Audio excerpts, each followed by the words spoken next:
In the heart of 19th century Bavaria lived a prince who felt out of place in the role the world expected from him. From birth, the people around him believed he would grow into a strong and traditional ruler, someone who would lead soldiers, run a kingdom, and make difficult political choices.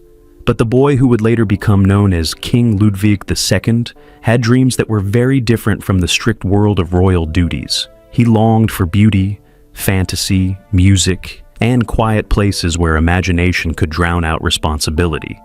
While others saw a throne waiting for him, Ludwig saw a world he wished he could escape into, one made of legends, stories, and heroic characters who live far away from the heavy world of politics.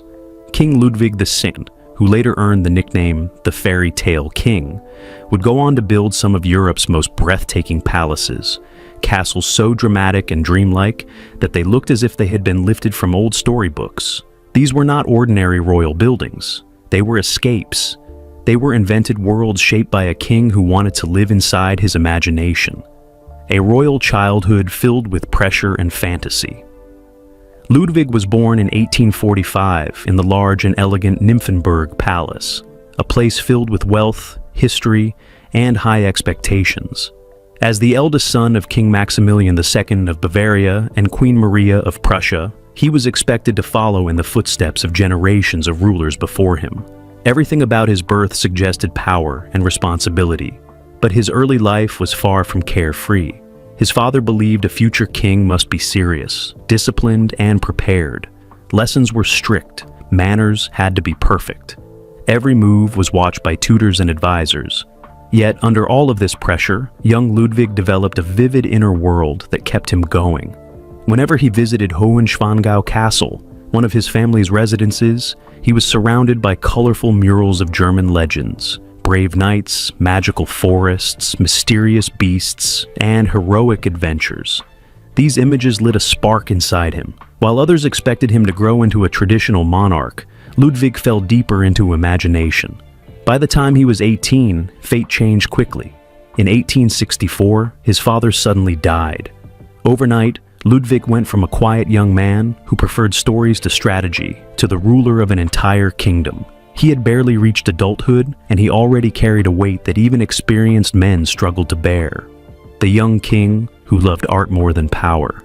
Although many people were immediately charmed by the young king, they admired his appearance, his gentle personality, and the mystery that seemed to surround him.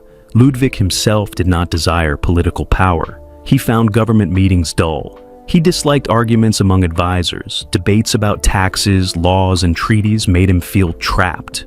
What he did love was art, especially music.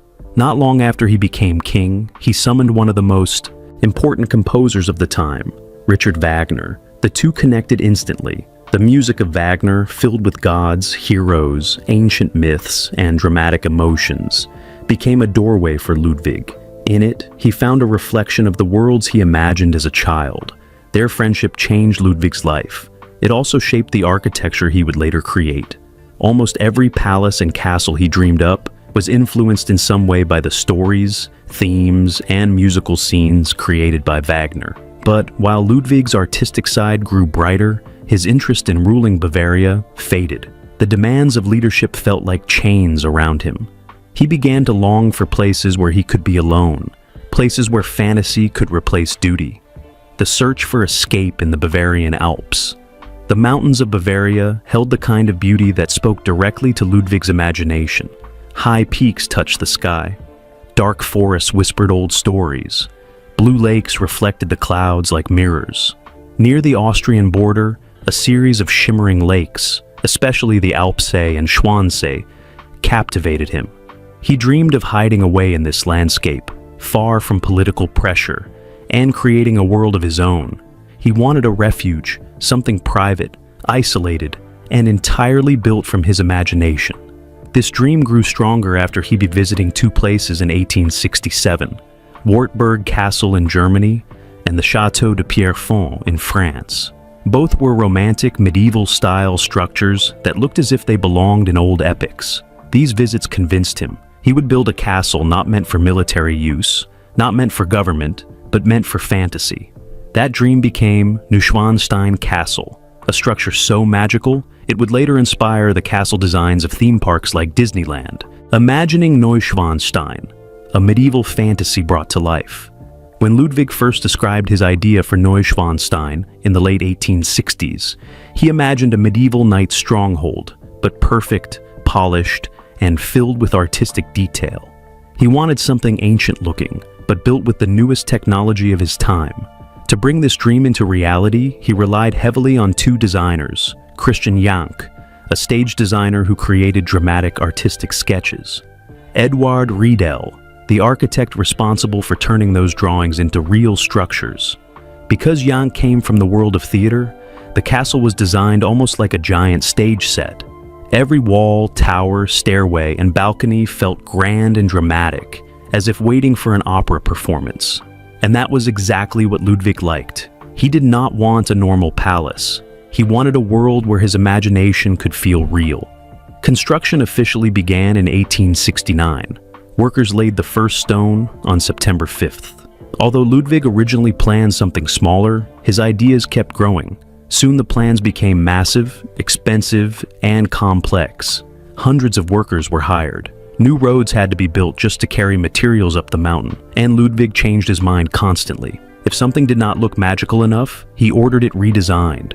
If a detail didn't match his vision, he demanded it be rebuilt. The cost kept rising, but Ludwig cared only about creating beauty, not balancing budgets. A castle of blended styles and endless details. The architecture of Neuschwanstein mixes several styles: Romanesque arches, Gothic towers, Byzantine mosaics, fantasy-inspired murals based on old German legends. The outer walls were built with white limestone, giving the castle a glowing, almost snow-like appearance. Inside, rooms were filled with carved wooden panels, colorful murals, gold decorations, and tapestries that looked like they were woven for kings centuries earlier. Visitors entering the lower courtyard first saw the gatehouse, decorated with red brick and pale yellow stone. Then they climbed into the upper courtyard, where tall towers rose toward the sky. Everything looked grand and heroic. The most famous rooms inside were two massive halls. One, the throne hall. This chamber was decorated like a church from the Byzantine Empire. Gold columns glittered. Bright mosaics covered the walls. A huge chandelier hung overhead, shaped like a crown. But strangely, the throne itself was never finished. An empty platform remains, a symbol often seen as poetic, showing how Ludwig desperately tried to escape royal duty instead of embracing it. 2. The Singers' Hall. This was a tribute to Wagner's operas. The walls displayed stories from German legends, while the stage and gallery were designed for musical performances. Ludwig imagined scenes from operas playing out here, even though he rarely hosted actual events. Expanding the fairy tale. Kingdom. Linderhof Palace. Although Neuschwanstein was still unfinished, Ludwig began building another dream. Linderhof Palace. This project started from a small hunting lodge he inherited from his father, but Ludwig had no interest in keeping it simple. Between 1869 and 1878, he transformed the lodge into a palace inspired by French kings, especially Louis XIV, the Sun King, whom Ludwig admired deeply. Everything about Linderhof celebrated that admiration. Golden symbols of the sun were placed throughout the palace. Rooms glowed with crystal, silk, mirrors, and carved decorations. The design imitated the luxurious French Rococo style. Even though the palace was incredibly ornate, it was surprisingly small. There were only 4 main rooms, but each was packed with detail. Yet the true wonders lay outside. Gardens like scenes from a myth. Landscape designer Karl von Effner created huge gardens around the palace with sculptures representing the seasons, fountain pools, formal terraces like those in Italian gardens, pathways leading into forested hills. The most magical feature was the Venus Grotto, an artificial cave built for Ludwig alone. He used it to recreate scenes from Wagner's operas. Inside the glowing cave, colored lights reflected on a small lake, where Ludwig rode in a shell-shaped boat while musicians played nearby. To him, it was not a cave. It was a doorway into a story. Although King Ludwig VI already had two major projects draining his energy and finances, his imagination refused to stop. Every time he walked through the completed rooms of Linderhof, or looked at the rising towers of Neuschwanstein, he began dreaming of something even grander. His mind drifted to France and the magnificent Palace of Versailles, a place he admired more than almost any other structure in the world. Ludwig believed Versailles represented absolute beauty and royal power at its highest level. Even though he had never been able to tour the palace during his 1867 visit, because he was urgently called back to Bavaria, his fascination only burned brighter. He read about Versailles, studied its architecture, and spent hours imagining what it must feel like to walk through its halls. Soon he decided that if he could not fully experience the original, he would create his own version in Bavaria. And not just a copy, but something even more impressive. This ambition led to the creation of the Palace on Herreninsel, an island in the middle of a shimmering lake called the Chiemsee. The island itself already carried centuries of history. It once held a quiet monastery, but when Ludwig acquired the island in 1873, everything changed. He envisioned a place where he could bring his version of Versailles to life. A home meant only for him, where royal splendor existed without political duty. The project began in 1878.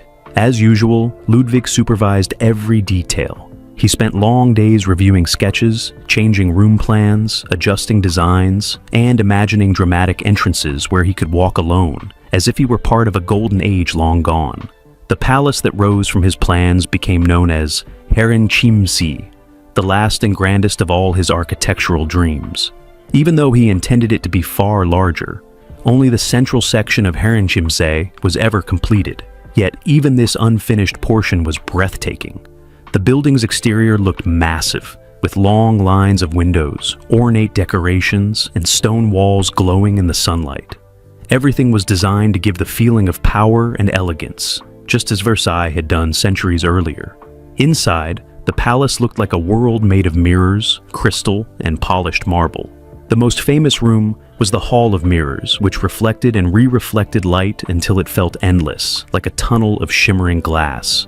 Ludwig wanted this hall to outshine even the original in France, and because 2 centuries of technology had passed since Versailles was built, he was able to include modern comforts like heating, running water, and private bathrooms. Herrenchiemsee was designed for one person alone. There were no plans for royal court events, diplomatic gatherings, or public ceremonies. It was a retreat meant purely for imagination, a place where Ludwig could walk surrounded by beauty and pretend that politics and conflict did not exist. The gardens outside the palace were just as impressive. Massive lawns stretched out toward the lake. Rows of statues representing mythological figures stood tall beneath the open sky. Fountains splashed water high into the air, some designed to copy the famous fountains at Versailles. Every corner felt carefully arranged, as if the king expected to step out and see mythical creatures from Wagner's operas wandering the grounds. But while Ludwig was creating these breathtaking spaces, he was also drifting farther away from reality. As the walls of his palaces grew, his connection to the real world weakened. He avoided government meetings. He rarely appeared in public. His ministers and advisors sometimes waited weeks just to see him. Many days he slept during the day and worked by night, taking quiet sleigh rides through the Bavarian countryside long after most people were asleep. There were stories of villagers waking up to find a royal sleigh stopped outside their homes, with Ludwig speaking softly to them about the stars, the moonlight, or the mountains. To the people, these moments felt magical and strange. They began calling him the fairy tale king, a name that captured both their awe and their confusion. The ministers of Bavaria, however, did not see fairy tales. They saw financial chaos. By the mid-1880s, the king's building projects had pushed him into enormous debt. He borrowed money from different sources, and sometimes he made promises he could not keep. His spending seemed unstoppable, and the government feared that Bavaria might collapse financially if he continued. His ministers believed that something had to be done. Instead of confronting him directly, which they feared could lead to anger or refusal, they decided on a more drastic action. In 1886, they secretly prepared documents claiming that Ludwig was mentally unfit to rule. Doctors who had never examined him personally put put together medical reports stating that he suffered from insanity. The evidence was weak, and many historians believe it was arranged unfairly, but the ministers pushed forward anyway. On June 10, 1886, a government group traveled to Neuschwanstein to deliver the order removing Ludwig from the throne. But the king had been warned. Guards loyal to him stood at the gates. The officials were turned away at gunpoint. For a moment, Neuschwanstein transformed from a fantasy castle into a real fortress, the king's last attempt to protect himself and the world he had built. But this resistance did not last long. 2 days later, a larger force managed to seize him. Ludwig was taken to Berg Castle, a quiet residence near Lake Starnberg. He was no longer a king in control of a kingdom. He had become a prisoner of the very government he once ruled. On the evening of June 13th, Ludwig went for a walk with his personal doctor, Bernhard von Guden, along the lake shore. Only the two of them left the building. Hours passed and neither returned. Near nightfall, searchers found both their bodies in shallow water. The official explanation claimed that Ludwig had taken his own life by drowning, and that Guden died trying to stop him. But the story never made complete sense. There was almost no water found in Ludwig's lungs, which raised doubt about drowning. Marks on Guden's body suggested he may have been involved in a struggle. To this day, the events of that night are wrapped in mystery, and people continue to question what truly happened. With Ludwig gone, construction on both Neuschwanstein and Herrenchiemsee stopped immediately. The only palace fully completed during his lifetime was Linderhof. The other projects remained unfinished, frozen exactly as they were when he died. Even though he passed away under dark and confusing circumstances, the legacy he left behind changed Bavaria forever. The buildings he created, once criticized as wasteful, strange, and foolish, became some of the most visited places in Europe. Millions of travelers now walk through the rooms he designed, admiring the same frescoes, sculptures, staircases, and views he dreamed of long ago. Neuschwanstein, in particular, grew into a symbol recognized worldwide. Its tall towers and white walls inspired the castle design for Sleeping Beauty in Disney's early animations. Artists, architects, writers, and dreamers from all over the globe have looked at Ludwig's castles and felt something magical awaken inside them. Over the years, people began seeing him not as a madman or a failed ruler, but as a visionary, someone who created beauty during a time of pressure and responsibility. His life was filled with contradictions. He was a king who hated politics, a ruler who preferred silence and moonlight over crowds and celebrations, a man who built castles not for power, but for imagination. And perhaps that is why his story still fascinates people today. His creations remind us that even in a world of strict rules and heavy expectations, one person's dreams can leave a mark that lasts for centuries. Even after his tragic death, the world slowly began to understand what King Ludwig II had tried to create. At first, many people, including his own ministers, saw his palaces as proof that he was wasteful or disconnected from his responsibilities. They believed his castles were nothing more than expensive fantasies that had drained Bavaria's money. But after his death, something unexpected began to happen. The same palaces that were once mocked and criticized turned into treasures that millions wanted to see. Families from across Germany started taking trips to Neuschwanstein soon after it opened to the public. Travelers were stunned by the sight of a castle rising above the mountains, like something out of a dream. Visitors walked through the gates and felt as though they had stepped into a story. Every window revealed views of lakes, forests, and cliffs. Every room was filled with artwork celebrating myths, legends, and ancient heroes. People began to realize that Ludwig had not built a palace for power. He had built a place for wonder. Neuschwanstein became so famous that it shaped how the world imagined fairy tale castles. When artists worked on early animated movies, they used Ludwig's creation as their model. When theme parks wanted to design castles that appealed to children and adults, they looked at the glowing white walls and soaring towers of Neuschwanstein. The mountain castle became a universal symbol of fantasy, even for people who had never heard of Ludwig himself. As tourists explored the inside of the castle, they began learning more about the man who created it. They discovered that Ludwig designed every detail with deep meaning. The murals showing ancient German legends were not chosen randomly. They reflected stories he loved since childhood. tales of loyalty, bravery, sacrifice, and magic. The carved wooden panels, silk tapestries, and golden decorations showed how much care he put into shaping an imaginary world that felt real enough to touch. Even rooms that were never finished had their own atmosphere. Construction stopped immediately after Ludwig's death, leaving empty spaces filled with scaffolding, unfinished walls, or half-built decorations. These areas reminded visitors that Neuschwanstein was a dream interrupted. They made people wonder what the castle might have looked like if the king had lived long enough to complete his plans. While Neuschwanstein grew in fame, Linderhof began attracting visitors for a completely different reason. Unlike the mountain castle with its towering walls, Linderhof was intimate, quiet, and almost glowing with gold. People felt as though they were walking into a tiny palace made entirely for one man's imagination. The small size allowed visitors to feel closer to Ludwig, as if they were stepping directly into his private world. One of the most talked about features at Linderhof was the Venus Grotto, the artificial cave built for the king's private opera scenes. Tourists were amazed to learn that Ludwig had ordered special lighting effects, including colored lights that could change the cave from blue to red to purple.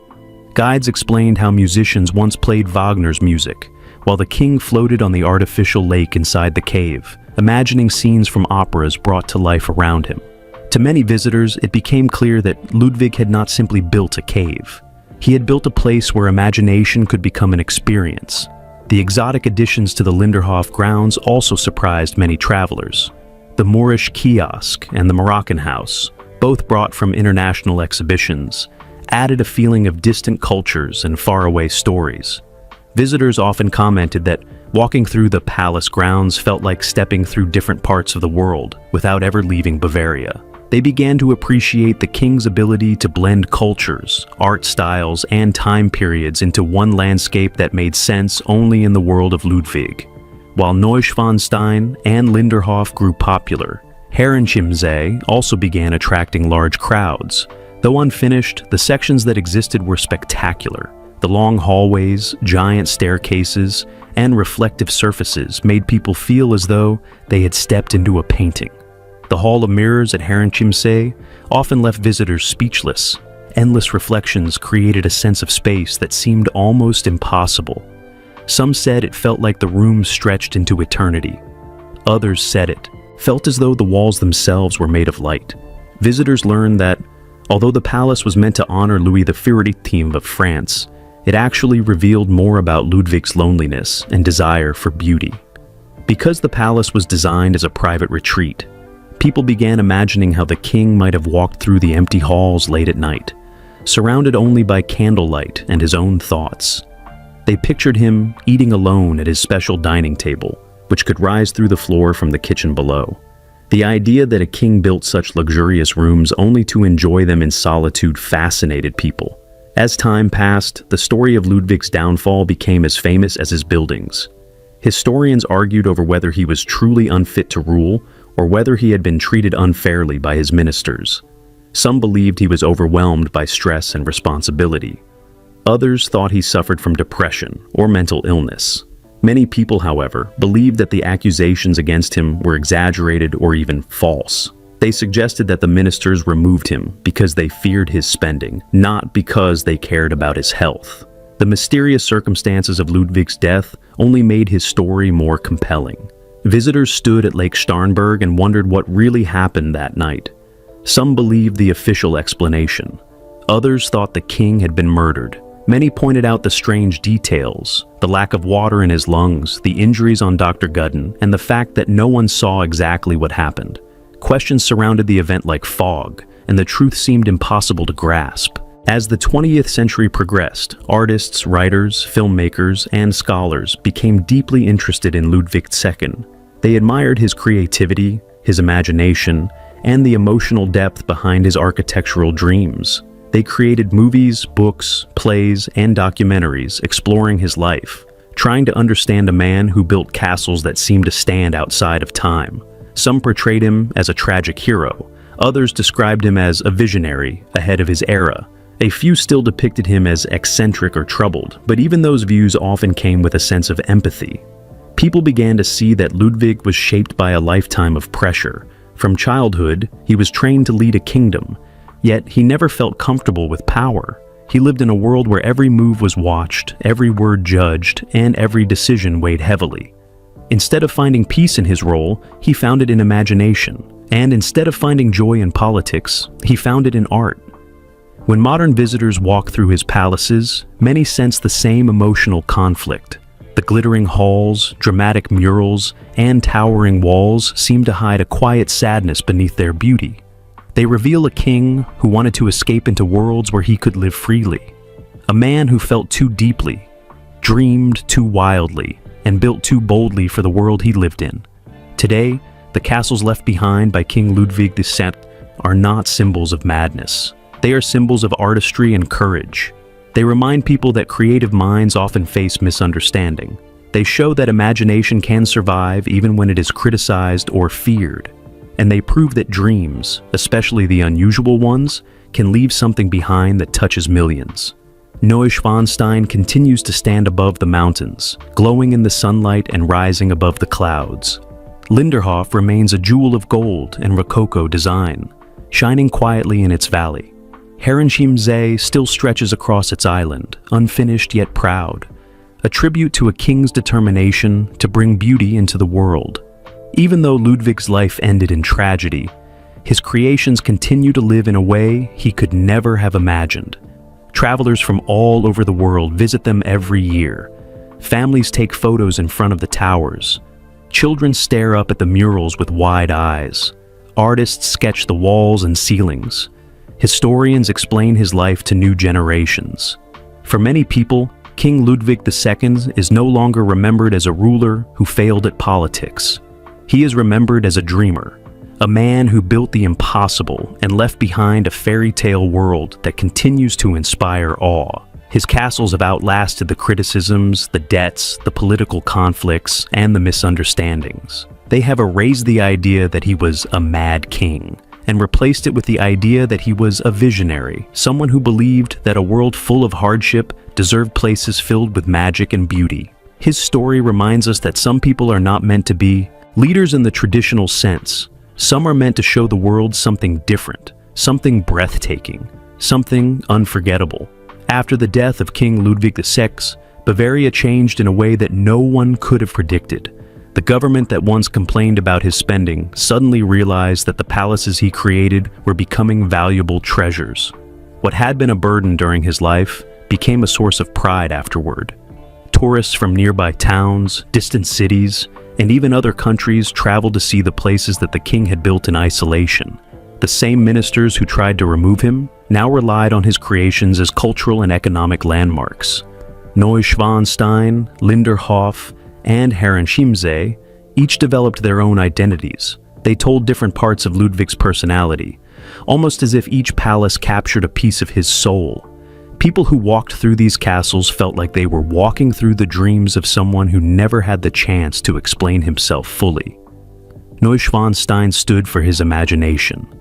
Linderhof represented his love of art and elegance. Herrenchiemsee expressed his admiration for absolute beauty and royal power. As more visitors arrived, each palace turned into a window into Ludwig's hidden life. Scholars and historians studied the details he left behind. They found letters, drawings, and notes where Ludwig explained how he imagined certain scenes, how he pictured the mountains at sunset from the highest balcony, or how he wanted the light to hit the mosaics in the throne hall. Every page revealed a man who cared deeply about creating beauty because he believed beauty was one of the few things that made life meaningful. Even though he struggled with loneliness and political pressure, Ludwig poured all his energy into his projects. That energy didn't disappear after he died. It remained in his walls, his decorations, and his designs. Tourists who walked through Neuschwanstein often noticed how different rooms felt like chapters in a story. Every mural, every archway, every carved figure told part of a legend that Ludwig cherished. The throne room, with its gold columns and shimmering floor, made people feel as though they were stepping into a kingdom ruled by myth instead of reality. The unfinished rooms with rough walls and exposed wood reminded visitors that the king never had the chance to complete his dream. To many, those incomplete spaces became some of the most emotional parts of the castle. They showed how quickly life can change. They showed how a dream can be interrupted, but still inspire millions. Linderhof, unlike Neuschwanstein, provided a glimpse into Ludwig's more personal side. Because the palace was small and designed only for him, visitors could imagine what his daily life might have felt like. They could picture him sitting at the table that rose from the kitchen through the floor, allowing him to eat without servants watching. They could imagine him wandering alone through the gardens late at night, listening to the sound of fountains mixing with music from the operas he adored. The Venus Grotto at Linderhof left a particularly strong impression on visitors. It represented Ludwig's desire to bring fantasy to life through physical spaces. The glowing, colorful cave wasn't just a room, it was a theater of imagination. People realized that he didn't build palaces simply for show. He built them to escape loneliness, to find comfort, and to create worlds where he didn't have to be the king everyone expected. HiddenHistory offered yet another piece of his story. Standing in the Hall of Mirrors, visitors felt a mixture of admiration and sadness.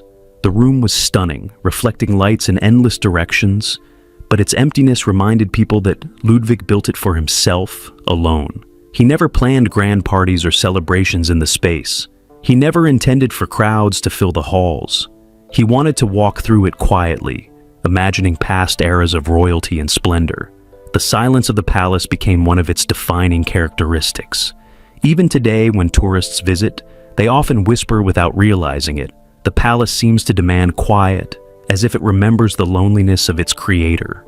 As the years passed, the story of Ludwig II grew larger. More books were written, more films were made. His life became the subject of debates, discussions, and interpretations. People around the world became fascinated by the idea of a king who preferred dreams to reality. Many found his story relatable, especially artists, musicians, and people who felt trapped by expectations. The more that people learned about Ludwig, the more they understood that his supposed madness was often exaggerated. While he certainly faced emotional struggles, historians pointed out that many rulers throughout history also suffered from pressure, anxiety, and deep loneliness.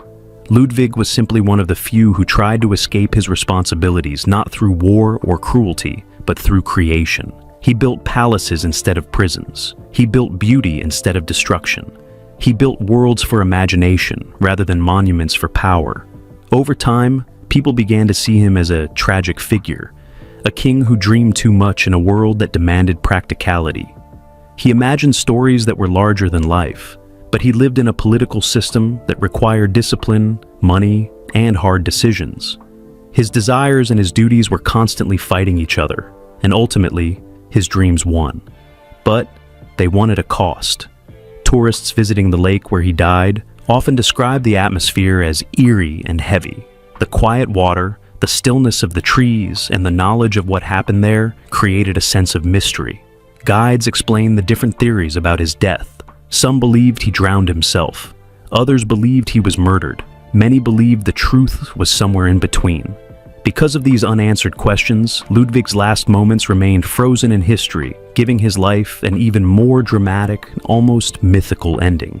Today, when people talk about King Ludwig II, they focus less on whether he was a good political leader and more on the beauty he left behind. They think about the astonishing ambition behind Neuschwanstein, where every hallway and mural feels like a tribute to stories that shaped his childhood. The castle appears above the forest like a dream made of stone, reminding visitors that imagination can be powerful enough to shape entire landscapes. The private elegance of Linderhof, where gold, crystal, and silk were arranged with astonishing precision. This palace reveals the tender emotional side of Ludwig, the part of him that sought quiet and beauty as a form of comfort in a stressful world. The royal pride of HiddenHistory, where Ludwig's admiration for the French Sun King took shape in marble and glass.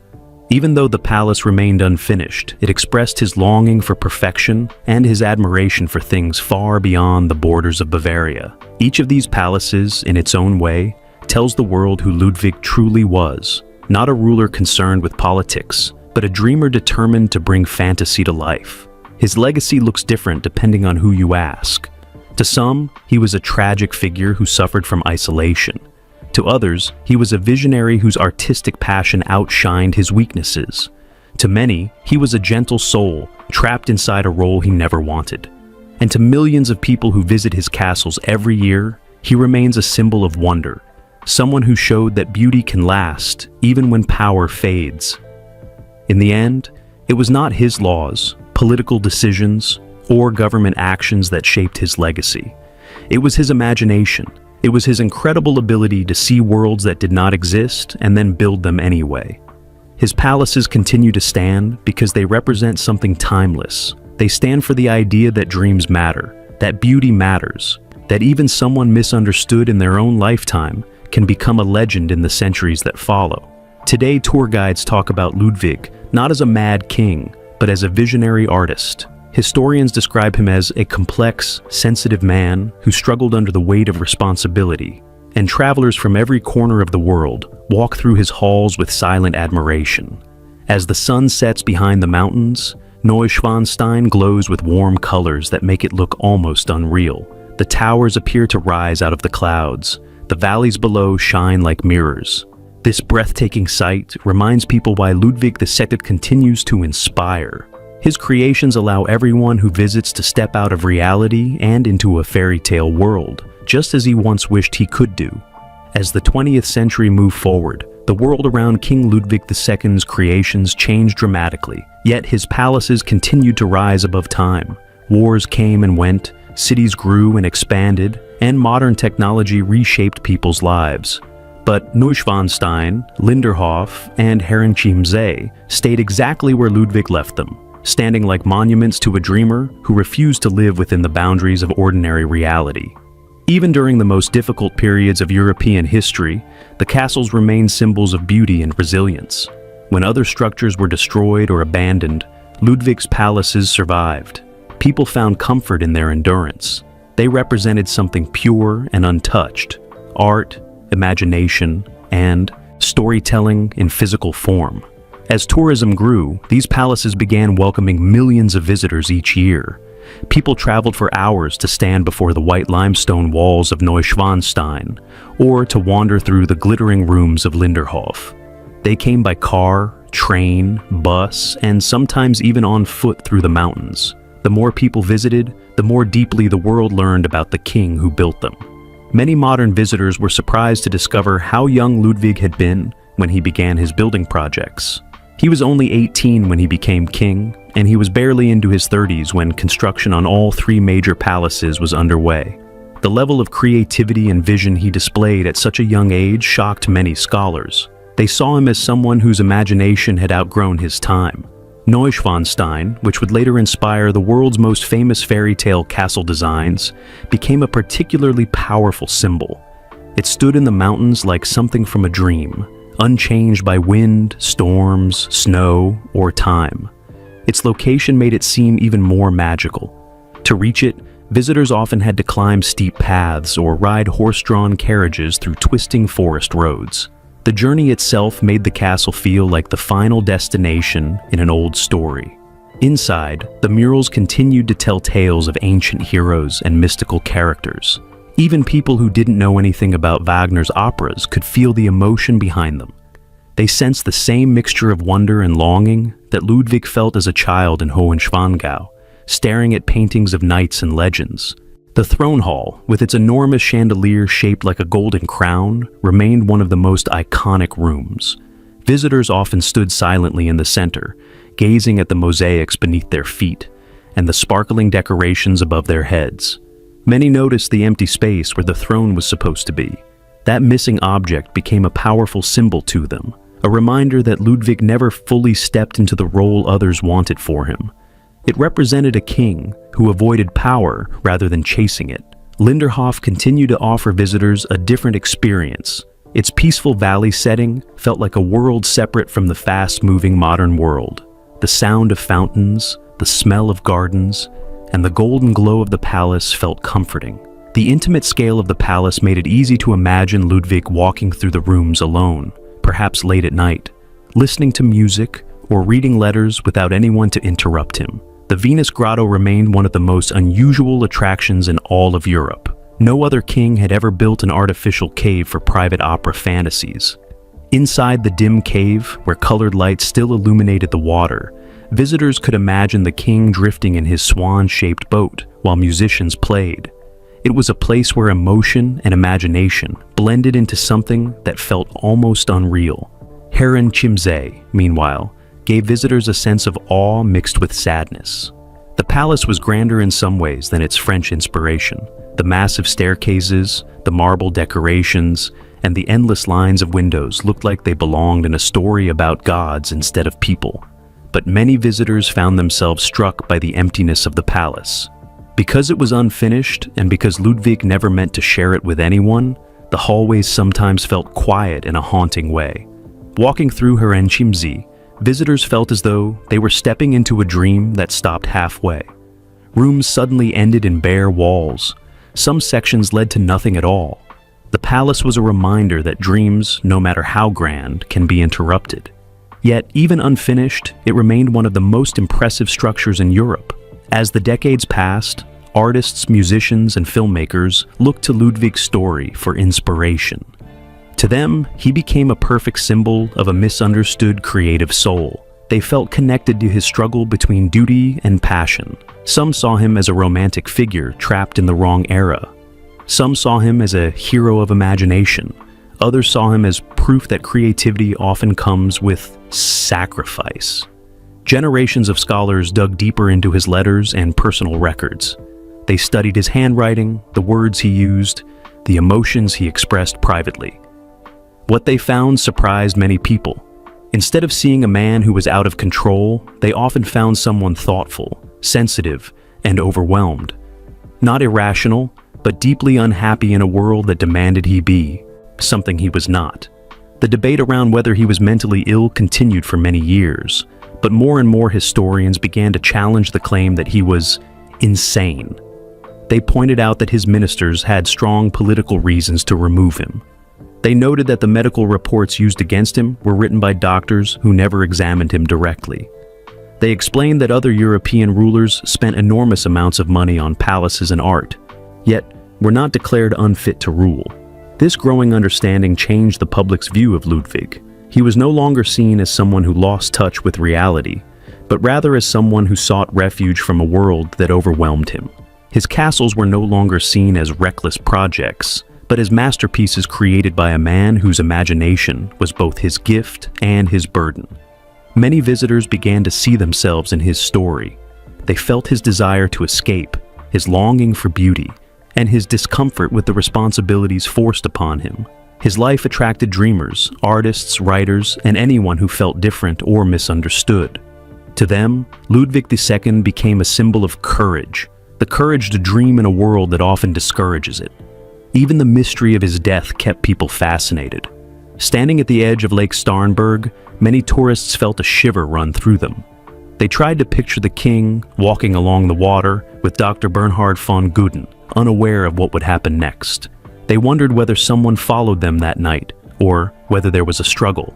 They wondered if Ludwig, exhausted and heartbroken, simply could not see a way forward. The unanswered questions made his story feel like a legend, almost as if history itself refused to let him rest.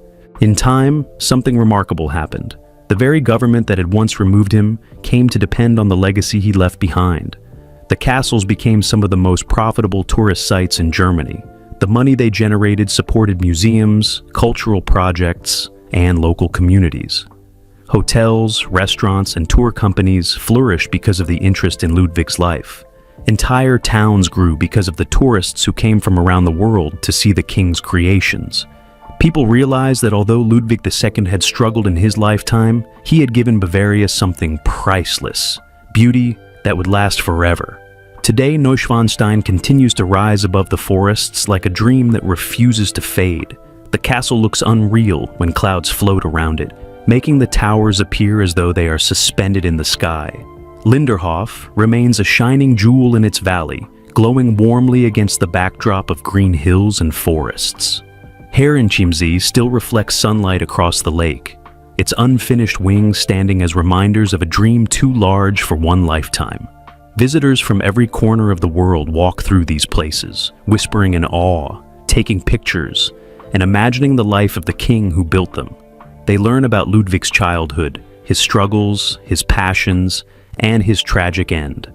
They leave with a sense of wonder, because even though Ludwig II did not succeed as a political ruler, he succeeded in creating something far more powerful. He created worlds where stories come alive. He created palaces that make people feel like they have stepped into a fairy tale. He created a legacy that continues to inspire, long after the politics and conflicts of his time have faded away. His life proves that even the most misunderstood people can leave behind the greatest beauty. His castles show that imagination can survive beyond the limits of a single human life.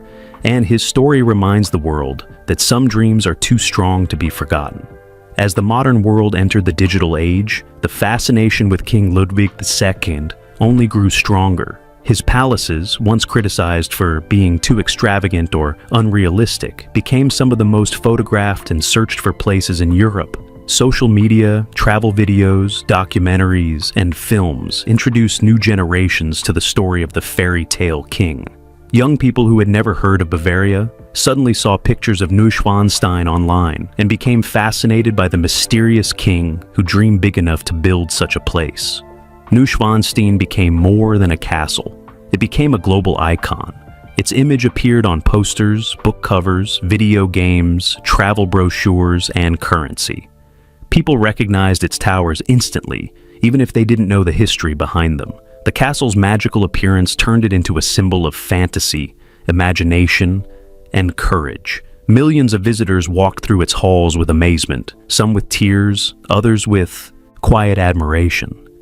Meanwhile, Linderhof continued to glow with its gentle beauty. Visitors compared it to a glittering jewel hidden in a forest.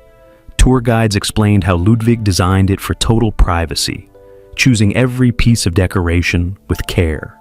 Many visitors loved how the palace revealed a personal side of Ludwig, a side that showed he appreciated small moments, quiet settings, and peaceful spaces.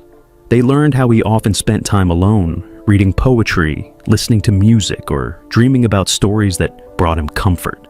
Herrenchiemsee, though unfinished, kept attracting people who appreciated its grandeur. Its echoing hallways, grand staircases, and enormous reflecting rooms made visitors feel tiny in comparison.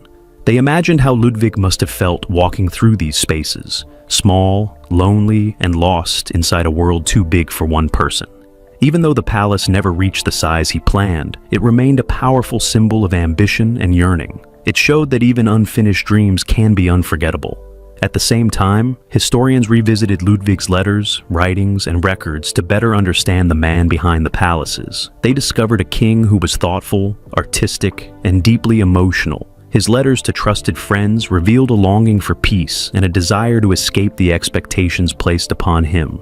He often spoke about how heavy the crown felt, even from a young age. His writings showed frustration with politics, confusion about responsibility, and sadness at the lack of true companionship. These discoveries helped change the world's view of him. More people began to see him not as a ruler who failed, but as a sensitive man overwhelmed by a position he never wanted. His story spoke to anyone who ever felt misunderstood, pressured, or trapped by expectations.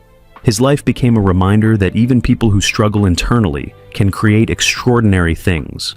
Tour guides often explained that Ludwig was not a king of battles or military achievements. He did not conquer lands or pass famous laws. His legacy was built through imagination, beauty, and storytelling. He gave the world spaces that made people feel alive, curious, and inspired. He believed that life needed magic, and he tried to build that magic with stone, glass, and gold.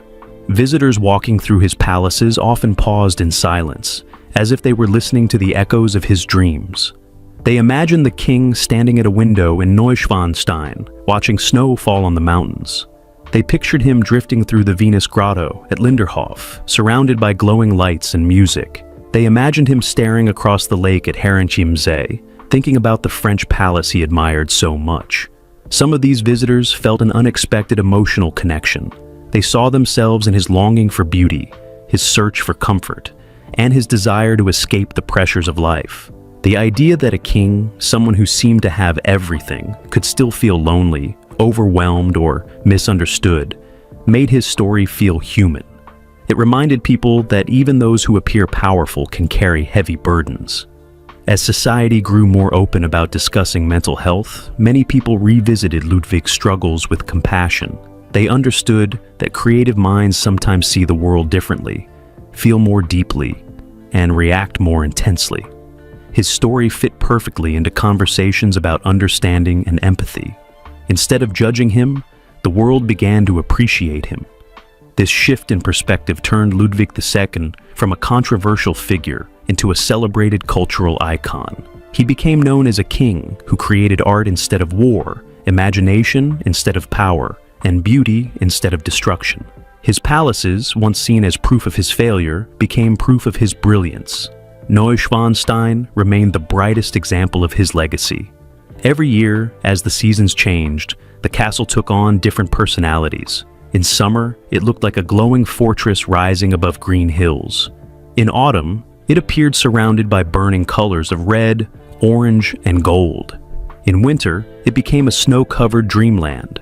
In spring, the mountain flowers bloomed around it, making it feel like something out of a fairy tale storybook. One of the most powerful aspects of Neuschwanstein was how it seemed to exist between reality and imagination. It was made of stone, yet it felt like a painting. It was a real building, yet it looked like something that should not exist in the real world. This balance between dream and truth reflected Ludwig's own life, a life lived between fantasy and duty, hope and pressure, beauty and sadness. Linderhof stood as a physical representation of Ludwig's gentler side. The palace showed how simplicity and intimacy could be just as magical as grand towers and marble halls. Its rooms told the story of a king who wanted quiet moments, not large gatherings. Visitors often said that walking through Linderhof felt like walking into the king's heart. Everything felt delicate, peaceful, and safe. Herrenchiemsee stood for the part of Ludwig that dreamed without limits. The palace revealed his desire to create something so magnificent that it could rival one of the greatest symbols of European royalty. Even though he never finished it, the parts he completed were extraordinary enough to show what he was capable of imagining. People admired not just the finished sections, but the vision behind them. As the world continued to change, these palaces became even more important. They reminded people that art and beauty could survive storms, wars, and centuries. They reminded people that imagination had the power to shape history just as much as politics or armies. And they reminded people that some of the most meaningful legacies come from individuals who think differently. The story of King Ludwig II grew into a timeless tale, a tale of a ruler who never found comfort in the throne, but found safety in creating worlds where he could breathe freely. A tale of someone who built castles not to impress crowds, but to escape into a world where dreams mattered more than rules. Today, when visitors leave Bavaria after touring his palaces, many carry a piece of Ludwig's dream with them. Some feel inspired to create art. Some feel encouraged to embrace their imagination. Some feel more sympathy for people who do not fit into traditional expectations. And some feel a deeper appreciation for beauty itself. His impact becomes clear when you see how many people return year after year, bringing family and friends to witness the wonder he created. His story becomes a bridge connecting generations. Children who stare up at Neuschwanstein's towers with glowing eyes, adults who admire the architecture, and elders who appreciate the emotional depth of his life. In the end, King Ludwig II's legacy is not defined by the crown he wore or the throne he left empty. His legacy is defined by the worlds he brought to life. His castles stand as proof that imagination can outlive judgment, that dreams can outlast criticism, and that even a lonely king can create something that touches millions. He may not have been the ruler his advisors wanted, but he became the dreamer the world needed. His story shows that people who think differently often leave the greatest marks on history, not through force or power, but through beauty, creativity, and courage. Neuschwanstein rises like a dream that refuses to fade. Linderhof shines quietly like a golden memory.